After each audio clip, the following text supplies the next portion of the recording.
JLKM party की 180 kilometre लंबी छात्र अधिकार पदयात्रा कड़ाके की ठंड के बावजूद अभूतपूर्व जनसहभागिता और संघर्ष की एकजुटता के साथ सफलतापूर्वक पूर्ण हुई। इस ऐतिहासिक यात्रा और विधानसभा के बाहर हुए धरना प्रदर्शन को प्रभावशाली बनाने में योगदान देने वाले छात्रों, पार्टी के क्रांतिकारी साथियों, देवतुल्य समर्थकों और आम जनता का संगठन ने आभार व्यक्त किया। समर्थकों के जोश और उत्साहवर्धन ने इस आंदोलन को नई ऊर्जा प्रदान की। पदयात्रा का मुख्य उद्देश्य छात्रों की समस्याओं को सीधे सरकार तक पहुंचाना था। जेएलकेएम ने कहा कि छात्रों का भविष्य लंबे समय से अधर में लटका है और सरकार की उदासीनता अत्यंत चिंताजनक है। संगठन ने स्पष्ट किया कि यह लड़ाई छात्रों के अधिकारों के लिए है और तब तक जारी रहेगी जब तक खतिहान आधारित स्थानीय नीति, नियोजन नीति, लंबित नियुक्तियां, परीक्षा कैलेंडर, छात्रवृत्ति और रोजगार जैसे महत्वपूर्ण मुद्दों का समाधान नहीं निकल जाता। आगामी दिनों में जेएलकेएम राज्यव्यापी बड़े आंदोलन की तैयारी भी कर रही है। हमारे माननीय विधायकों को 4 करोड़ 32 लाख का आवास दिया गया है रहने के लिए, आलीशान महल, आलीशान बंगले दिए गए हैं रहने के लिए, मंत्रियों को 6 करोड़ का आवास, 6 करोड़ का महल दिया गया है रहने के लिए। और उसी राज्य में कल या परसों 2 दिन सत्र चलेगा। जो भी पदयात्रा करके विशेषकर जो 180 किलोमीटर चले हैं उन्हीं में से 5 या 7 प्रतिनिधिमंडल का चयन किया जाए और वो मुख्यमंत्री से भी मिलेंगे और महामहिम राज्यपाल से भी मिलेंगे और मिलकर हमारी जो समस्याएं हैं उन समस्याओं से उनको अवगत कराएंगे। के आधार पर स्थानीय नीति कहाँ है, खतियान के आधार पर स्थानीय नीति कहाँ है, झारखंडियों की स्थानीय नीति कहाँ है। और वही सवाल आज झारखंड लोकतांत्रिक क्रांतिकारी मोर्चा भी आपसे पूछ रहा है। इस सवाल का उत्तर आपको देना होगा माननीय मुख्यमंत्री महोदय। इस सवाल के उत्तर से आपको भागना नहीं है, इस सवाल का आपको उत्तर देना है। नहीं तो याद रखिएगा, राजनीति किसी की बपोती नहीं होती है। आज आपका है तो कल इस राज्य की जनता ये डिसाइड करेगी इस राज्य की दिशा किनके हाथों में देना है, इस राज्य की राजगद्दी को किनके हाथों में देना है। आज बड़ी दुर्भाग्य की बात है, आज जहां हम लोग धरना दिए हैं ठीक इसके बगल में हमारे दिव्यांग भाई बहन लोग धरना दिए हैं। ये कितना चिंता का बात है। आज यहीं से हम देख रहे हैं, आज भले उस विधानसभा के सदस्य हम हैं, भले विधानसभा के बाहर आप देख सकते हैं यहीं से जगमग विधायकों का आवास दिख रहा है। आज कहीं न कहीं हमारा देश और हमारा राज्य भी विरोधाभास का राज्य बनता जा रहा है। आज हमारा झारखंड विरोधाभास का राज्य बनता जा रहा है। एक और जहां हमारे माननीय विधायकों को 4 करोड़ 32 लाख का आवास दिया गया है रहने के लिए, आलीशान महल, आलीशान बंगले दिए गए हैं रहने के लिए, मंत्रियों को 6 करोड़ का आवास, 6 करोड़ का महल दिया गया है रहने के लिए। और उसी राज्य में जो अपंग है, जो अपाहिज है, जिन्हें हम दिव्यांग नाम दिया गया है, जिन्हें दिव्यांग कहा जाता है, जिनका हाथ नहीं है, जिनके पांव नहीं है, जिनकी आंख सलामत नहीं है, जिनके शरीर का कोई ना कोई अंग सलामत नहीं है, आज वे लोग पेंशन पाने के लिए आंदोलन कर रहे हैं। आज कई महीनों से उनका पेंशन बंद पड़ा है, तो सोच सकते हैं आज झारखंड की दिशा को किस ओर आप लेके जा रहे हैं। इसलिए आज इस कार्यक्रम के माध्यम से राज्य की सरकार को सीधा चेतावनी होगा, राज्य की सरकार को सीधा संदेश होगा कि आप अगर हमारी जो मांगे हैं, जिन मांगों को लेकर हमारे संगठन के पूरे टीम के साथी डुमरी से रांची चलकर आए, अगर उन मांगों की पूर्ति नहीं की जाती है तो यह पद यात्रा है। पद यात्रा के बाद हम लोग एक नई यात्रा, एक नए कार्यक्रम की रूपरेखा तैयार करेंगे और झारखंड सरकार को ईंट से ईंट बजाने का काम करेंगे। इस बात को भी सरकार याद रख ले, इस बात को भी सरकार को याद रखना होगा कि आज, और यह तो आपको अनुभव करना होगा। आप कहते हैं आप और पूरा राज्य जानता है कि आप आंदोलनकारी के सुपुत्र हैं, लेकिन कैसा आपका परवरिश हुआ है, आप कैसा आंदोलनकारियों का सम्मान करते हैं कि आज आंदोलनकारी के राज्य में आंदोलनकारियों की स्थिति कहां है। आज आपने 10,000 सहायक आचार्य की नियुक्ति दी, मैं पुनः उसके लिए आपको बधाई दूंगा। मैं पुनः आपके साथ उन 10,000 सहायक आचार्य को भी बधाई दूंगा। लेकिन सवाल ये होगा मुख्यमंत्री महोदय, आपने ये तो झारखंड की जनता को बता दिया कि आपने नौकरियां दी, लेकिन क्या आप बताएंगे कि ठेकेदारी किनको दे रहे हैं? जो 50 करोड़ का, 100 करोड़ का, 200 करोड़ का, 500 करोड़ का, 1000 करोड़ का टेंडर जो निकल रहा है, वो टेंडर आप किसको दे रहे हैं? ये भी राज्य की जनता को बताना होगा। आज एक उपायुक्त के बगल में, उपायुक्त के पीछे, डीसी के पीछे, डीसी के आगे, डीसी के दाएं, डीसी के बाएं जो व्यक्ति खड़ा होता है, जो काम करता है, वो आउटसोर्सिंग के माध्यम से आता है। ये भी आपको बताना होगा कि झारखंड की कितनी आउटसोर्सिंग एजेंसियां झारखंड की सक्षम है।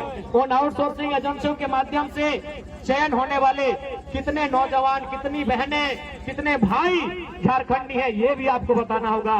केवल नौकरियों में आप झारखंड को मत, केवल ये मत दिखाए कि नौकरियों में, नौकरी के अलावे भी जो आउटसोर्सिंग एजेंसियां हैं, जो ठेकेदारी प्रथा है, वहां झारखंड के लोग कितने हैं, यह भी आपको बताना होगा। इस बात को आप नहीं भूल सकते हैं। और आज बिल्कुल ये दुर्भाग्य का बात है, 25 सालों के झारखंड में अगर कुछ बदला है, इन 25 सालों के झारखंड में अगर कुछ बदला है तो केवल नेताओं का जीवन बदला है। इन 25 सालों के झारखंड में कुछ बदला है तो विधायकों का जीवन बदला है, सांसदों का जीवन बदला है। वो चुनाव जीतने के बाद हार भी जाते हैं, उनको आजीवन लाखों रुपए सैलरी दिया जाता है, उनको आजीवन लाखों रुपए की सैलरी का भुगतान किया जाता है। लेकिन आम जनता का जीवन कितना बदला है? आज आम जनता केवल छात्रवृत्ति के लिए नहीं, बल्कि हमारी माएं, हमारी बहनें जो सेविका का काम करती है, जो सहायिका का काम कर रही है, जो पोषण सखी, बैंक सखी का काम कर रही है, वो भी आज धरने पर बैठी है। आज जो हमारे जेटेट परीक्षा की मांग को लेकर लोग धरने पर बैठे, हमारे सहायक आचार्य जिनकी 1600 नियुक्ति हुई थी, लेकिन नियुक्ति के बाद,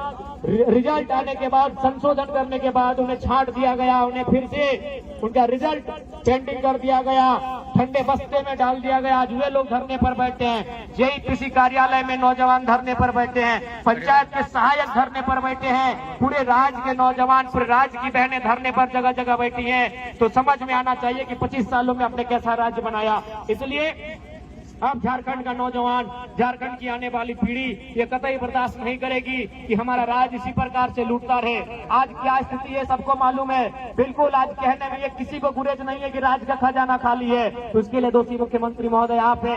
यदि राज्य का खजाना खाली है, इसका मतलब ये है कि आप विजन के साथ राज्य को नहीं चला रहे हैं। जिस राज्य में प्रतिदिन हजारों रुपए का कोयला, हजारों करोड़ का बालू अवैध रूप से निकासी किया जाता है, उस राज्य में अगर राज्य का खजाना खाली है तो उस राज्य के मुखिया की कार्यशैली पे सवाल खड़ा होता है। आज आपने लूट की इतनी छूट दे दी है कि एक साधारण सा पदाधिकारी, एक प्रखंड, एक थाना स्तर का पदाधिकारी महीने में अवैध रुपए से लाखों रुपए कमाता है। तो किसका पैसा है? राज्य का पैसा है, वो राज्य का खजाना है। लेकिन आपकी विजन आपको स्पष्ट बता रही है कि लूट की छूट है, भले खजाना भरे या ना भरे। इसलिए आज राज्य की जनता को आपको हिसाब देना होगा।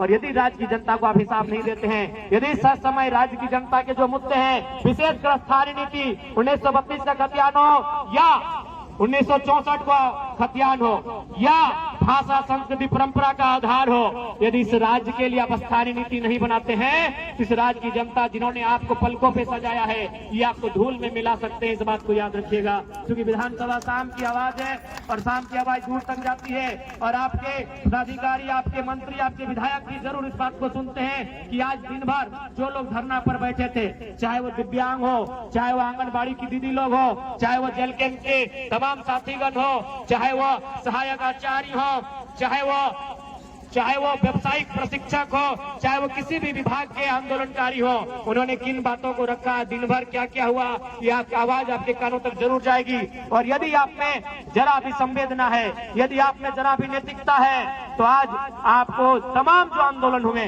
कम से कम राजधानी में विधानसभा के दरमियान जितने भी आंदोलन होते हैं, उन आंदोलनों की आपकी समीक्षा करनी चाहिए।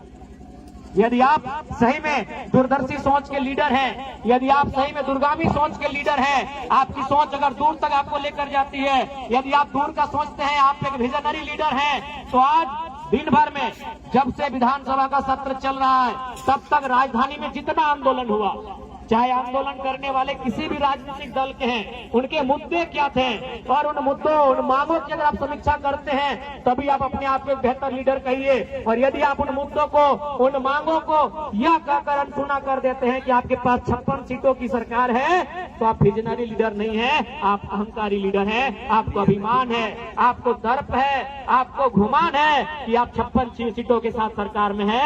ऐसे में आप अपने आप को अभिमानी लीडर कह सकते हैं, विजनरी लीडर नहीं कर सकते हैं। तो यदि आप विजनरी लीडर हैं, तो आज जितने भी आंदोलन, जितने भी धरने हुए यहाँ पर, उन आंदोलनों की समीक्षा करें, उन आंदोलनों का रिपोर्ट मांगे और उसको बैठक करें और इन समस्याओं का, इन मुद्दों का निराकरण करने का प्रयास करें। ये मैं माननीय मुख्यमंत्री महोदय से कहना चाहूंगा। और मैं आंदोलनकारी साथियों से कहना चाहूंगा, क्योंकि आज जब तक मैं सदन में था, माननीय मुख्यमंत्री नहीं आए थे, उनके दल के विधायकों से बात हुई है। हमारे महामहिम के जो राजभवन, अभी उन्हें लोक भवन का नाम दे दिया गया है, राजभवन अब लोक भवन बन गया है। तो वहाँ भी बात हुई है, वो आंदोलनकारियों की प्रतिनिधि मंडल टीम से मिलेंगे, उनमें 5-7 सदस्य टीम जो भी है आप लोग पदयात्रा करके, विशेषकर जो डुमरी से रांची तक आए हैं, आप लोग चयन कर लेंगे। वह आपकी मांगों को लेकर आप क्यों पदयात्रा किए हैं, उस पदयात्रा को उन्होंने भी वॉच किया है, राजभवन ने भी, और वो आपसे मिलेंगे। हमारी उनसे बातचीत हो गई है, लेकिन आज मुख्यमंत्री समय पर नहीं आए थे, नहीं तो आज ही उनसे मैंने बात किया था, संदेश दिया था उनके अधिकारियों के माध्यम से कि अमुक तिथि पर एक कार्यक्रम है, जो पदयात्रा करते हुए यहाँ तक आ रहे हैं, वो आपसे मिलने की अपेक्षा रखते हैं। तो शायद जब तक हमसे वो नहीं आए थे, हम उम्मीद करते कल या परसों 2 दिन सत्र चलेगा। जो भी पदयात्रा करके, विशेषकर जो 180 किलोमीटर चले हैं, उन्हीं में से 5 या 7 प्रतिनिधि मंडल का चयन किया जाए, और वो मुख्यमंत्री से भी मिलेंगे और महामहिम राज्यपाल से भी मिलेंगे, और मिलकर हमारी जो समस्याएं हैं उन समस्याओं से उनको अवगत कराएंगे। न्यूज़ इंडिया 24 से ब्यूरो रिपोर्ट।